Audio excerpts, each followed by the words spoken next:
અને પછી પોતે ત્યાં આગળ પરમાત્માને ઉપસર્ગ કરે છે, મેઘ વરસાવે છે, નાસિકા સુધી પાણી લાવી દે છે, ધૂળો વરસાવે છે, પ્રભુ ઉપર થાય એટલા ઉપસર્ગ કરે છે.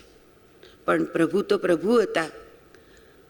કંઠે ધર્ણેન્દ્રેન્ચ સોચિતમ કર્મ કુર્વતી પ્રભુસ્તુલ્ય મનોવૃત્તિ પાર્શ્વનાથ શ્રેષ્ઠવ. પ્રભુએ તો બંને પ્રત્યે, ઉપકાર કરનાર ધર્ણેન્દ્ર પ્રત્યે કે અપકાર કરનાર કમઠ પ્રત્યે એક જ સરખો ભાવ રાખ્યો. પાર્શ્વનાથ પ્રભુની આવી પ્રશસ્તિ તો બધાએ કરી છે, પ્રભુના ગુણો આ રીતે ઘણાએ ગાયા છે. પણ આશ્ચર્યની વાત જુઓ, અમને આજ સિદ્ધસેન દિવાકરજીએ પ્રભુની વાત જ નથી કરી, એ કમઠને સ્પર્શ્યા છે. એમને કમઠ પર વિચારણા કરી. કેટલી અદ્ભુત! મને તો વાંચતા વાંચતા બી આંખમાં આંસુ આવી ગયા કે શું આ માણસની વિચક્ષણતા છે, શું એની તાર્કિક બુદ્ધિ છે. એ કહે છે કે પાર્શ્વનાથ પ્રભુને તો સૌ કોઈ સમરશે, પણ મારે કમઠની વાત કરવી છે. કમઠ પાસે બે ઉપાય હતા, બે વિકલ્પ હતા. ક્યાં તો એ પાર્શ્વનાથ પ્રભુ તરફનો દ્વેષ છોડી દે, અને ક્યાં તો પાર્શ્વનાથ પ્રભુનું અનિષ્ટ કરી પોતાનું અનિષ્ટ કરી લે. એને ધાર્યું હોત તો એ દ્વેષ છોડી શક્યો હોત. સાક્ષાત પરમાત્મા સામે ઊભા હતા, એમના ચરણમાં નમી ગયો હોત તો એનું કલ્યાણ થઈ ગયું હોત. પણ આસુરી ભાવ માથા પર ઝરેલો હતો, એટલે એને અનિષ્ટને પકડી રાખ્યું.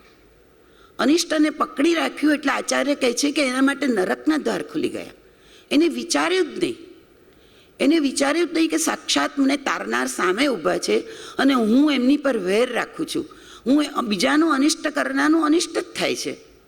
પરમાત્મા મહાવીરે પણ કહ્યું ને, જ્યારે સંગમદેવ એમની પર ઉપસર્ગ કરતો હતો ત્યારે છેલ્લે જ્યારે જાય છે ત્યારે પરમાત્મા મહાવીર માટે હેમચંદ્રાચાર્ય કહ્યું, કૃતાપરાર્ધે પીજને કૃપા મંથરતા રહ્યો, ઈષદ બાષ્પાદ્રયો ભદ્રમ શ્રી વિરજિન નેત્રયો. પેલા સંગમને છેલ્લે જતો જોઈ એ દુર્ગતિમાં જશે એ વિચારે પરમાત્માની આંખમાંથી બે આંસુ પડી ગયા.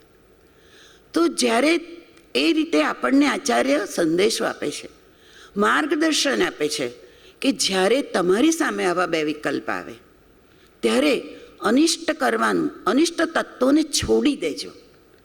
કારણ કે અનિષ્ટ કરવાથી હંમેશા અનિષ્ટ જ થાય છે. ગમે તેટલું આપણે બીજાને પ્રત્યે વૈરભાવ રાખીએ તો આપણું કલ્યાણ કોઈ દિવસ થતું જ નથી. એને ક્ષમા આપવાથી જ આપણું કલ્યાણ થાય છે. આચાર્ય કમઠ પર વધારે ભાર આપીને આપણને આ સંદેશો આપવા માગે છે કે જેને જેને અહિત કર્યું છે. મને તો આ વાંચતા એમ થયું કે કદાચ આ સંદેશો જો વિશ્વવ્યાપી બને તો આતંકવાદ સંપૂર્ણપણે નષ્ટ થઈ જાય. આપણે દાખલા જોઈએ જ છે કે ભલે એમને અમેરિકાના વિમાનો તોડ્યા, પણ પોતાનું શું થયું? જ્યારે જ્યારે વહિત્ય કર્યું છે, પોતે બોમ્બ બન્યા છે, ત્યારે પોતાની જ હત્યા કરી છે. માટે આ પર્વના પવિત્ર દિવસોમાં આચાર્યનો આ સંદેશો ઝીલવા જેવો છે કે આસુરી તત્વને છોડો. બસ હૃદયમાં નાનું પણ આસુરી તત્વ આવે, ઘરમાં કોઈએ કંઈ કહી દીધું, કોઈની પાસે કંઈક બિઝનેસમાં કંઈક સાંભળવું પડ્યું, પણ એક જ નિર્ણય રાખો કે મારે પાર્શ્વનાથ પ્રભુ બનવું છે, મારે કમઠ નથી બનવું. મારે પાર્શ્વનાથ પ્રભુની જેમ મારું કલ્યાણ કરવું છે, મારે કમઠ બનીને દુર્ગતિમાં નથી જવું. એક નાનું પણ આર્ત ધ્યાન આપણને દુર્ગતિમાં લઈ જાય છે. જેટલું ધર્મ ધ્યાન કરશો એટલું જ આપણું શુભ થવાનું છે. નાનું પણ આર્ત ધ્યાન આપણને ક્યાંનું ક્યાંય ખેંચી જશે. અમારે ત્યાં નયવર્ધનસુરી મહારાજ સાહેબ છે, અમદાવાદમાં બિરાજમાન છે. અત્યારે એમ કહેવાય કે અમદાવાદ પર ચોથો આરો વરસાવી રહ્યા છે. એટલું એમનું વ્યાખ્યાન હૃદયને સ્પર્શી જાય એવું. એમને કહ્યું કે જીવનમાં આપણે એટલા બધા પાપો કરીએ છીએ કે મેરુ પર્વત જેટલું દાન આપીએ ને તો પણ એનાથી એ પાપો વધી જાય. તો આપણે આ પાપોથી પણ બચવું હશે તો આ આર્ત ધ્યાન છોડવું પડશે. એટલે આચાર્ય અહીં સંદેશો આપી દીધો કે કમઠ ના બનો, કમઠ બનવાની ઈચ્છા પણ ના રાખો. એ તરફ વૃત્તિ જતી હોય તો એને અટકાવી દો. તો આ રીતે આચાર્ય આ સંદેશો પણ બહુ કમઠનું વર્ણન કરી ખૂબ સુંદર રીતે આપ્યો છે. હવે આચાર્યએ પોતે પ્રભુની ભક્તિ કરી, પ્રભુ સાથે વાદ વિવાદ કર્યો. અમારે 44 ગાથાને 30 મિનિટમાં સમાવવાનું છે, એટલે બધું તો નહીં જ કહી શકું. પ્રભુની વાદ વિવાદ કર્યો, પ્રભુની પ્રશ્નો પૂછ્યા. હવે છેલ્લે એ પ્રભુને યાચના કરે છે, પ્રભુ પાસે યાચના કરે છે. કહે છે, પ્રભુ આપ પરમેશ્વર છો, મહાકૃપાળુ છો, દાનેશ્વર છો, ત્રણેય જગતના નાથ છો, ત્રિભુવન સ્વામી છો. મને ખબર છે જે પણ હું માગીશ એ તમે મને આપી દેવાના છો. પ્રતિષ્ઠા, કીર્તિ, ધન, દોલત જે પણ માગીશ મને વિશ્વાસ છે કે અહીં બધું મને મળી જવાનું છે. પણ પ્રભુ એ બધું માગીને હું હવે થાકી ગયો છું. આજે જે મારે માગવું છે તું કાન દઈને સાંભળજે. પ્રભુને કહે છે, ગાથામાં લખેલું છે આ રીતે કે પ્રભુ આજે હું તારી પાસે જે માગું છું એ તું કાન દઈને સાંભળજે. આજે મારે એવું જોઈએ છે કે મારા જે દુઃખોના વૃક્ષો છે એના બીજને તું તોડીને ફેંકી દે. આજે મને જે રાગ દ્વેષ રૂપી વૃક્ષો હેરાન કરે છે એનું તો બીજ જ કાઢીને ફેંકી દે. મને જે આ સંસારનું પરિભ્રમણ હેરાન કરે છે એ જે વૃક્ષ છે એનું બીજ તું કાઢીને ફેંકી દે. મારે બસ હવે આ જ નથી જોઈતું, મને આ જ યાચના મારી સફળ કર. મને ભવ વિરહ આપી દે. મને ભવનો વિરહ જોઈએ છે હવે, અને એ તું મને આપી દે. અને ન આપી શકે જ્યાં સુધી તું મને એ ના આપી શકે ત્યાં સુધી ભવ મને તારું શરણ આપ, જેથી હું માર્ગ ના ચૂકું. ભવ તારી પાસે યાચના માંગીશ, અને જ્યાં સુધી તું મને મુક્ત નહીં કરે ત્યાં સુધી હું તારો છેડો નહીં છોડું. આચાર્ય નયવર્ધન સુરી મહારાજ સાહેબે એક બહુ સરસ એમના પોતાના અક્ષયોક્ષમથી આ વાત કરેલી કે જ્યારે નેમ ભગવાન પરણવા આવે છે ત્યારે પોતે પશુઓનો પોકાર સાંભળે છે, બધા જાણીએ છીએ, અને પ્રભુ પાછા ફરે છે. આ વાત આપણે બધા જાણીએ છીએ. હવે આચાર્ય ભગવંતે ક્ષયોક્ષમથી જે વાત કરી કે રથ પાછો વાળે છે, અને કૃષ્ણ મહારાજા સમજાવવા આવે છે કે આ રીતે કરવું એ આપણને શોભે નહીં. કોઈ જવાબ આપતા નથી, રથ ચાલુ રાખે છે. ઉગ્રસેન મહારાજા આવે છે, મારી દીકરીની તો કંઈ વિચારો, આ રીતે પાછા વાળો એ સારું નથી. તો પણ રથ ચાલુ રહે છે. ને છેલ્લે માં આવે છે. માં આવે છે અને કહે છે, બેટા 1 મિનિટ રથ થોભ. અને પોતે ઊભા રહી જાય છે. કે છે, બેટા મારે કંઈ નથી જોઈતું, તું એકવાર રાજુલને પરણ, બહુનું મોઢું બતાવી દે અને પછી તું જતો રહે. ત્યારે જે કરવું હોય તે કર. અને અહીં રોકાઈ તો જાય છે ને એમના જ પ્રભુ, પણ માતાને જે કહે છે, વિનંતી કરે છે, માતા અનંતકાળથી હું છેદન, ભેદન, વેદન, નરકના કેટલા દુઃખો સહન કરતો આવે છું. હું થાકી ગયો છું. હવે મને આમાંથી મુક્તિ જોઈએ છે, મને પરમ સુખ જોઈએ છે. તો તું મારી માં થઈને મને એ સુખ પામતો રોકીશ? તું ઈચ્છે છે કે ફરીથી હું પાછું અછેદન, ભેદન, વેદન, આવા બધા સંસારના દુઃખો સહન કરું? હવે તું કેમ હું કરીશ? માતા કશું બોલતી નથી, તરત જ ખસી જાય છે, સમજી જાય છે કે એને જે જોઈએ છે એ જ વસ્તુ અદ્ભુત છે. અને એમના જ ભગવાન સડસડાટ ચાલ્યા જાય છે. તો આચાર્ય પણ કેટલા ઉત્કટ હૃદયથી, આર્દ્ર હૃદયથી ભગવાનને કહે છે કે પ્રભુ મને આ જ આપી દે, મારે આ જ જોઈએ છે, મને મુક્ત કરી નાખ. અને આજે આપણે આપણો વિચાર કરી, આચાર્ય આ રીતે કરીને આપણને સંદેશો આપે છે પાછા. એ એનું રહસ્ય છે કે સંદેશો આપે છે કે પ્રભુ પાસે આજે આપણે શું કરીએ છીએ? પ્રભુ પાસે જઈને શું માંગીએ છીએ? મારો બિઝનેસ સફળ જશે તો 1000 રૂપિયા સંકેશ્વરમાં, મારું આ કામ થઈ જશે તો પ્રભુ મને આટલું તમે આપશો તો મારું બધું સફળ. પેલા દેવદેવી પાસે માંગીએ ત્યાં સુધી તો વાંધો નહીં, પણ પરમાત્મા પાસે આ માંગીએ છીએ. આપણે કેટલા મૂર્ખ છીએ કે આ બધું પરમાત્મા પાસે હતું. બધા તીર્થંકર શું હતા? રાજકુમારો હતા. બધા પાસે બધું હતું, અને છતાંય એ બધું છોડીને ગયા. આપણે એ નથી વિચારતા કે આ બધું એમને છોડ્યું કેમ હશે, અને જો એમને છોડ્યું છે તો જે છોડ્યું છે એ હું કેમ એમની પાસે માંગુ છું? આપણે કેટલા મૂર્ખ છીએ કે જે છોડીને ગયા એ જ આપણે માગીએ છીએ. તો આચાર્ય ભગવંત અહીં કહે છે, આ ત્રણેય જગતના વિતરાગ પરમાત્મા અહીં બેઠા છે, રાજા બેઠા છે, એની પાસે તું કોલસા શું માગે છે, ઘાસ શું માગે છે? અરે માગવું હોય તો આ માગી લે, ભવ વિરહ માગી લે. હરિભદ્રસુરી મહારાજાએ એમના દરેક સ્તોત્રની પાછળ લખ્યું છે, ભવ વિરહ વરમ દેહી મેં દેવી સારમ, મને ભવનો વિરહ આપી દે. કેટલા દુઃખોમાં આપણે સબડી રહ્યા છીએ, આપણને ખબર નથી. એટલે આમાંથી મુક્તિ મેળવવા માટે પ્રભુ મને ન મળે ત્યાં સુધી ભવો ભવ તારું શરણ આપ. આમ આચાર્ય ભગવંતની આ ઉત્કટ ભક્તિ, આર્ત હૃદયે કરેલી યાચના, પરાકાષ્ઠાના અધ્યવસાયો આ ધરતી ખમી ના શકી, ફાટી અને એની અંદરથી પાર્શ્વનાથ પ્રભુ પ્રગટ થયા. એ જેને જેને ત્યાં જોયું ને એ ધન્ય બની ગયું. એવા પરાકાષ્ઠાના અધ્યવસાય હતા કે પાર્શ્વનાથ પ્રભુને ધરતીમાંથી પ્રગટ થવું પડ્યું. જે જોયું એ બધા ધન્ય બની ગયા.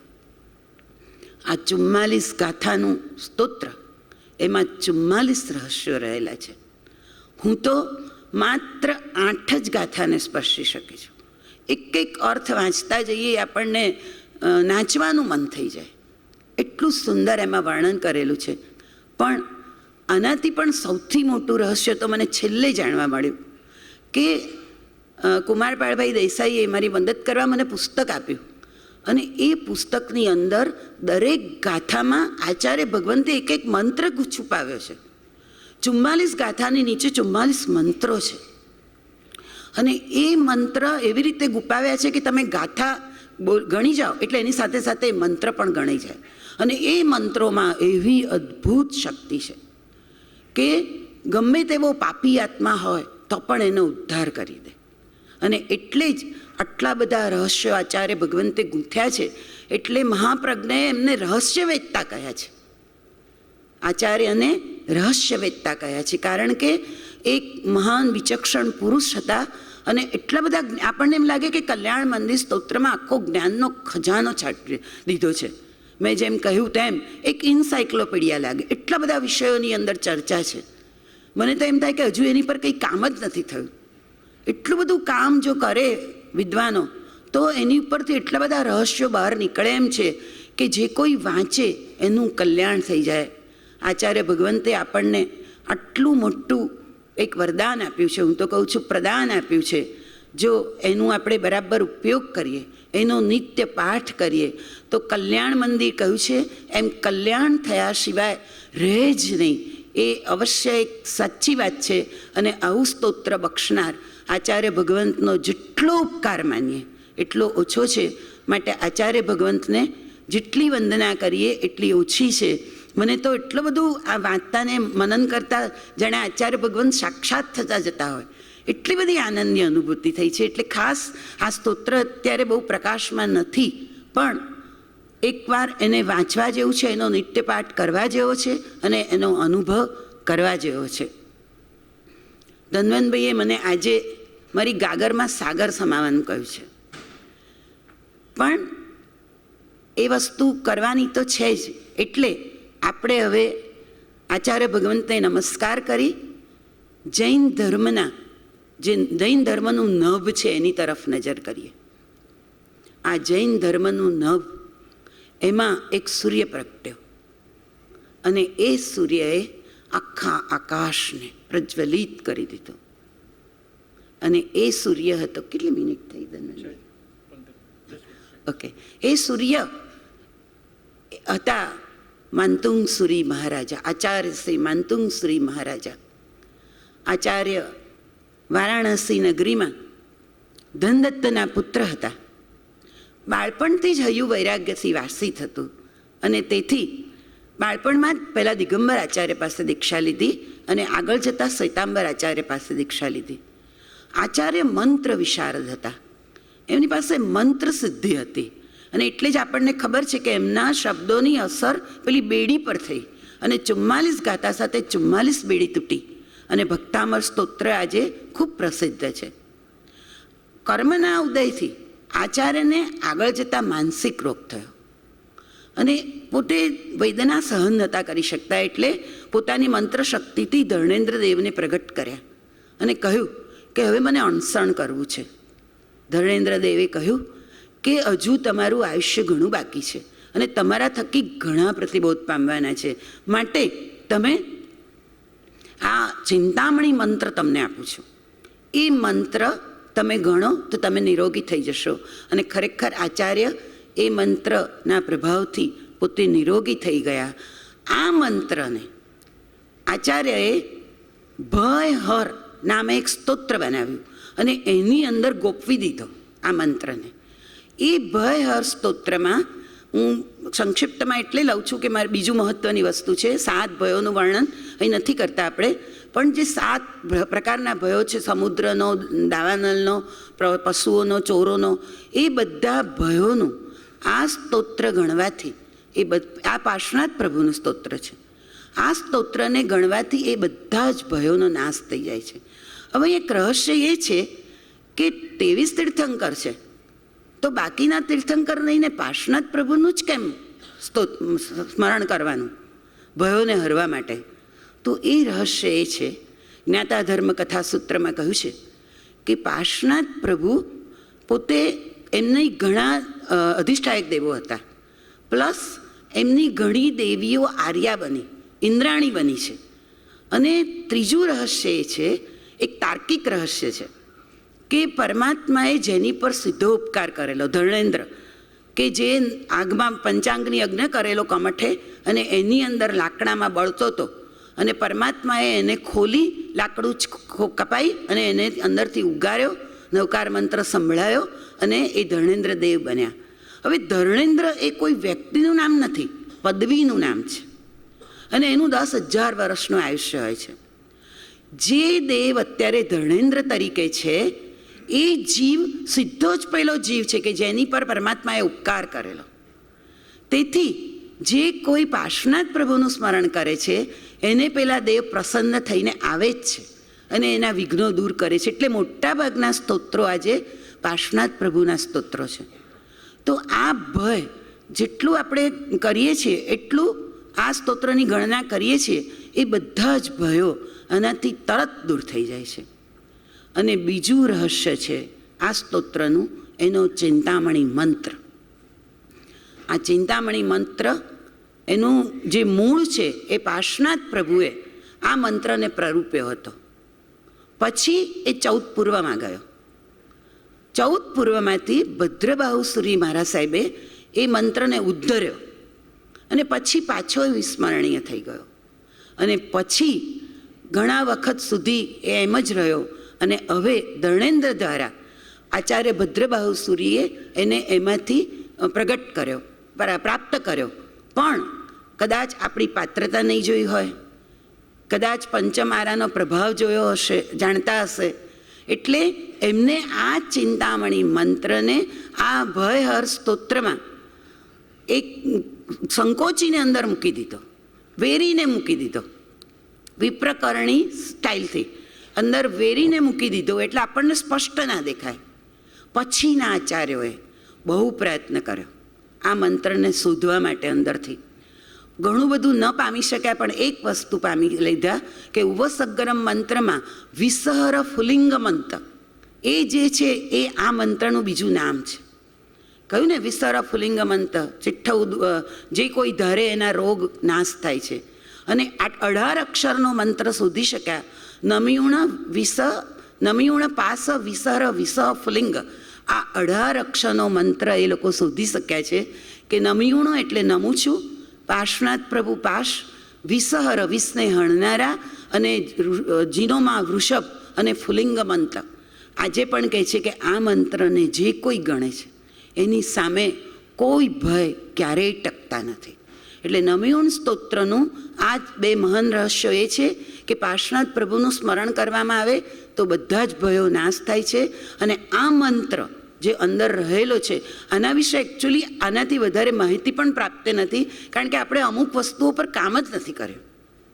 આને જો વધુ ખોલવામાં આવે તો ઘણું બધું મળી શકે એમ છે. એટલે આ એનું ખાસ મંત્ર છે. પણ એક વસ્તુ ધ્યાનમાં રાખવાની છે કે મંત્રને ગણવા માટે આપણું પણ પાત્રતા હોવી જોઈએ. મેં હમણાં નવા ફૂલોના બિયા લાવી અને માળીને કહ્યું કે ગાર્ડનમાં નાખી દેજે, મારે નવા ફૂલો જોઈએ છે. તો એને મને હસીને કહ્યું કે બેન એમ નાખી ના દેવાય, પહેલાં સાફ કરવી પડે, જમીન ગોટ કરવી પડે અને પછી નંખાય. તો આ જ છે. મને એમાંથી મેસેજ મળ્યો કે મંત્ર ગણવો હોય તો પહેલાં આપણા હૃદયને કલહ, કંકાસ અને કપટથી વિશુદ્ધ કરવું પડે, મંત્રનો પ્રભાવ જોઈતો હોય તો, અને પછી એમાં શ્રદ્ધાનું પાણી નાખવું પડે. આવું કરીએ તો જ મંત્ર સફળ થાય. કહ્યું ને, કોવી નમુકારો જીનવસ વદ્ધ માણસ, એક જ નમસ્કાર કરવાથી આપણો ઉદ્ધાર થઈ જાય છે. પણ આ હૃદયની ભૂમિ સ્વચ્છ જોઈએ અને શ્રદ્ધા જોઈએ. તો જેમ એ મહાપુરુષોને મંત્ર સિદ્ધ થયો એમ આપણને પણ કેમ ના થાય? આવી રીતે આ બંને આચાર્ય ભગવંતોએ આપણને આ અદ્ભુત વસ્તુ આપી છે. મને એમ થાય કે ભારતની ભૂમિએ તો, આ તો બે જ આચાર્યોની વાત કરી, ભારતની ભૂમિએ તો આવી કેટલી વિભૂતિને, કેટલા સિદ્ધ પુરુષોને, કેટલા આ ચમત્કારિક પુરુષોને જન્મ આપ્યો છે, જેમની પાસે આધ્યાત્મિક બળ હતું, જેમની પાસે વચન સિદ્ધિ હતી, જેમની પાસે કેટલું બધું આધ્યાત્મિક બળ હતું. તો આજે એ સમય આવી ગયો છે, આજે હવે એ સમય આવી ગયો છે કે એમની જે અતિન્દ્રિય શક્તિઓ હતી, એમનું જે આધ્યાત્મિક બળ હતું, એને આપણે સ્તોત્રોમાંથી, ગ્રંથોમાંથી, યુક્તિમાંથી, ચૂંટણીમાંથી હવે લઈ અને આપણે આપણા સંતાનોને આપવું પડશે. અબ્દુલ સાહેબ, કમાલ સાહેબ કહેતા, કલામ સાહેબ કહેતા કે અત્યારે જે ભૌતિક સોદો છે, ભૌતિક સુખો છે, એ આધુનિક વિજ્ઞાનની નિપજ છે. પણ જો એને આધ્યાત્મિક સ્પર્શ નહીં આપવામાં આવે ને તો એ વિનાશ ન તરશે.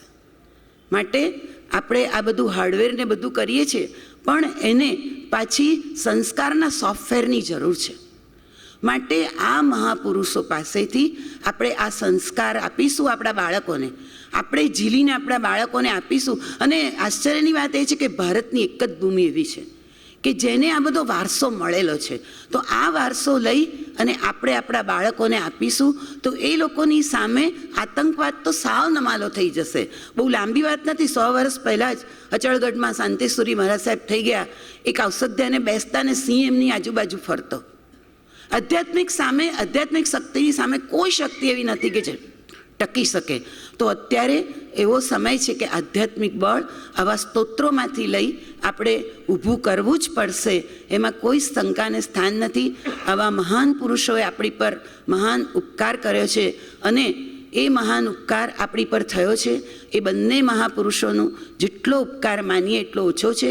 અને એમને આપેલા સ્તોત્રોની વારંવાર આપણે ગણના કરીએ અને આપણું જીવન, આપણું સ્વ અને પરનું કલ્યાણ કરીએ, એવી આ મારી એક ભાવના વાતાવરણમાં મૂકીને વિરમું છું. 2 જ મિનિટ માટે આ સ્ટેજ પર ચડીએ ને એવું જ રમણભાઈ જાણે ધનવંતભાઈના માધ્યમ દ્વારા અમને આશીર્વાદ આપતા હોય એવું લાગે. એ વિભૂતિને ભૂલાય એમ નથી. ત્યાર પછી ધનવંતભાઈનો પણ આભાર માનું છું ખાસ, કે એમને આ 2 વિષયો આપ્યા ને તો મને તો એવું લાગ્યું કે મને બંને આચાર્યોના ચરણોમાં રહેવા મળ્યું. એટલો બધો આનંદ થયો છે. મારા જીવનમાં સતત માર્ગદર્શન આપનાર મારા પિતાશ્રી કેશુભાઈનો પણ હું ખૂબ આભાર માનું છું. ખાસ આભાર તો મને આ વિષય તૈયાર કરવા માટે જેને માહિતી આપી, દીક્ષા વડોદરાથી, કુમારપાળ દેસાઈ અમારા અમદાવાદના ખાસ, અને મારા જમાઈ, એમને ખબર પડી કે મમ્મીને આ વિષય પર બોલવાનું છે, કેટલે ઠેકાણેથી માહિતી લઈને મને કુરિયરો કરીને અમદાવાદ મોકલે છે. એમનો પણ ખૂબ આભાર માનું છું. અને ખાસ તો આપ સૌ શ્રોતાગણનો અહીંયા મને એટલે ખૂબ આનંદ થાય છે બોલવાનો કે આ એક જ સભા એવી છે કે જેમાં વિદ્વજનો પણ બેઠેલા હોય છે. એમની આગળ પીરસવાનો એક આનંદ જ જુદો હોય છે.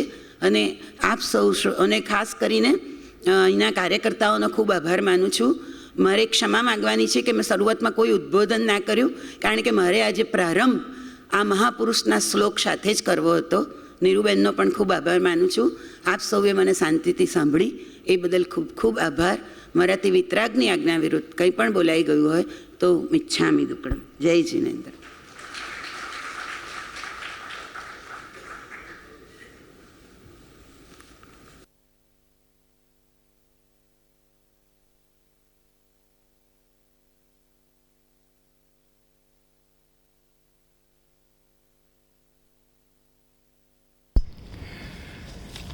ખૂબ ખૂબ આભાર બેન.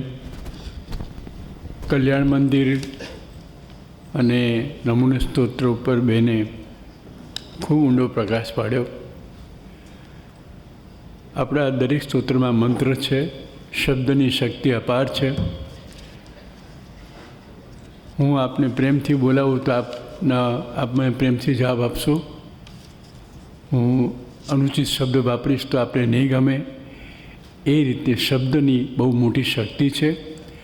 તો જો પ્રગટ શક્તિ હોય તો મંત્રની શક્તિ તો કેટલી બધી મોટી હોઈ શકે. એ મંત્રની શક્તિની વાત એમણે કરી, જે આપણા હૃદયમાં આત્મામાં ઉતરે છે. તે એણે બહુ સરસ બેને રહસ્ય ઉદ્ઘાટન કર્યું. એક વાત બહુ સરસ કરી કે નમન વસ્ત્રને નહીં વિતરાગને હોય. આ વાત આ જ યુગમાં બહુ મોટો સંદેશો આપનારી વાત છે. અને ત્યારથી તેમણે શાંતિ સુધીની વાત કરી. આ બંને સ્તોત્રો એવા છે કે એમાં 40-30 મિનિટ તો કાંઈ પત્તો ખાય જ નહીં. આમાં ઘણું બધું ઊંડાણ. પણ બેને મને આનંદ થયો કે બેને આટલો બધો ઊંડો અભ્યાસ કર્યો. મેં તો માત્ર એમને નિર્દેશ કર્યો. મારા મનમાં ભાવના હતી કે ભક્તાબનને આપણે હંમેશા ભક્તાબન સ્તોત્રની વાત કરીએ, બહુ સારી વાત છે. પણ બીજા એટલા બધા સ્તોત્ર છે કે જેના રહસ્ય આપણે જાણવા જોઈએ, જેના કાવ્ય અલંકારને આપણે જાણવા જોઈએ. બેને આ બહુ સરસ રીતે આપણી પાસે આ બધું ઉદ્ઘાટન કર્યું. બેન, તમે બહુ ઊંડો અભ્યાસ કર્યો આનો, અને મને આનંદ થયો કે અમે આના નિમિત્ત બન્યા આવા સરસ અભ્યાસના. અને મારો આશો એ જ હતો બેનને વિષય આપતી વખતે, વિષય નક્કી કરતાં પહેલાં 10-15 દિવસ મારે પણ મંથન કરવું પડ્યું કે આ વિષય કોને સોંપવો. કારણ કે અભ્યાસ ન કરે તો ચાલે નહીં. આમાં માત્ર વાતો કે વાણી વિલાસથી ન પતવો કાય. પછી છાયાબેને તો વર્ષોથી એમને હું જાણું. મેં એમને એક જ ફોન કરીને કહ્યું કે બેન, આ વખતે મારી ભાવના આવી છે કે તો સાહેબે કે મને આમાં તો ખાસ કાંઈ ખબર નથી. મેં કીધું એટલે જ તમારે કરવાનું છે. જો ખબર હોય તો પછી પોતાની જ વાત કરે, પણ જેને ખબર નથી તો એ જ્ઞાન યાત્રા આગળ વધે. જોયું એમને કેટલી બધી જ્ઞાન યાત્રા આગળ વધારી. આમાં તો ક્યારેક તો બેન 2-4 કલાક માટે આપણે આની વાતો આપણે કરીશું. ખૂબ ખૂબ બેન આભાર. હજી